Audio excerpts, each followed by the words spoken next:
En esta ocasión, siguiendo la petición de uno de mis suscriptores, voy a analizar un modelo que ya lleva unos años en mi colección y que aparece de forma soslayada habitualmente en mi maqueta. Me refiero al modelo RE482 de Minitrice en su tampografía cargo.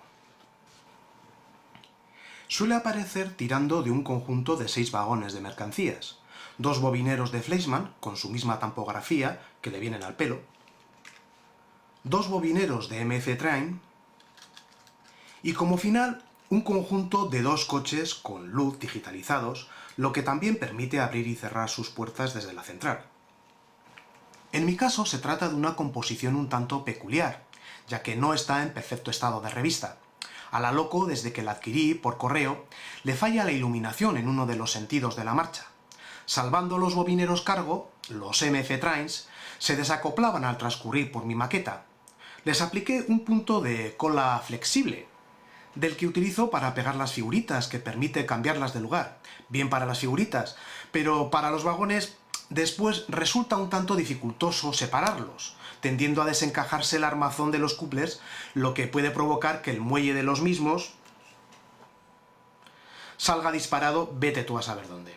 Y respecto a los digitalizados, no he conseguido cambiar el índice de su decoder, conservando así el identificador 4 de origen, el mismo que utilizo en la locomotora, para facilitar la manipulación del convoy.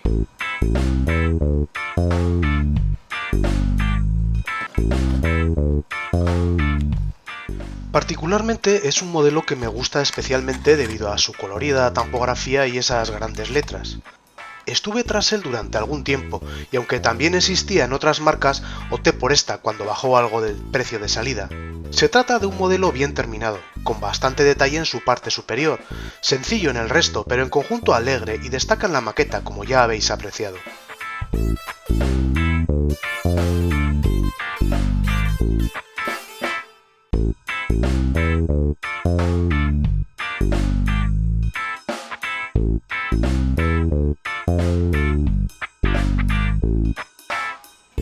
Retirar la carcasa es fácil, podría decirse que hasta demasiado, no es necesaria ninguna ayuda suplementaria.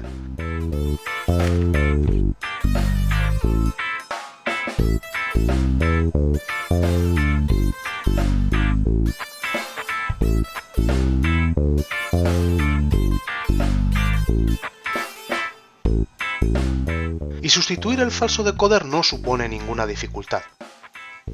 Solo hay que tener en cuenta que va en sentido inverso.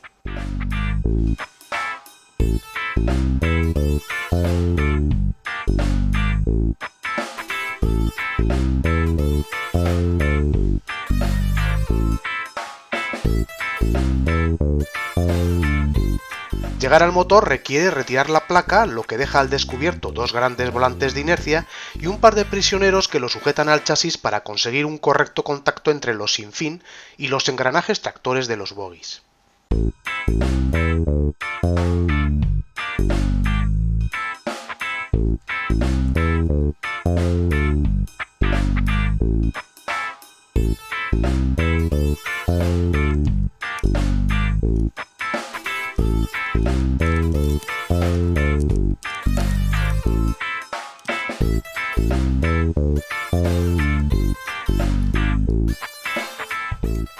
El fallo en la luz no se debe precisamente a una incorrecta colocación del muelle que retiene la bombilla de filamentos, ni a que ésta esté fundida, ni a un mal contacto con la placa, sino a un defecto de esta última, cosa que deduzco tras haber realizado distintas pruebas. Además, la carcasa ha sufrido algún desperfecto más tras una no intencionada caída, tal como se puede apreciar. Los pantógrafos son funcionales, tal como se aprecia en el interior de la carcasa. Cuenta con 2 aros de adherencia, uno en cada bogie de forma cruzada. Pues ya la tenemos en su posición habitual en la maqueta.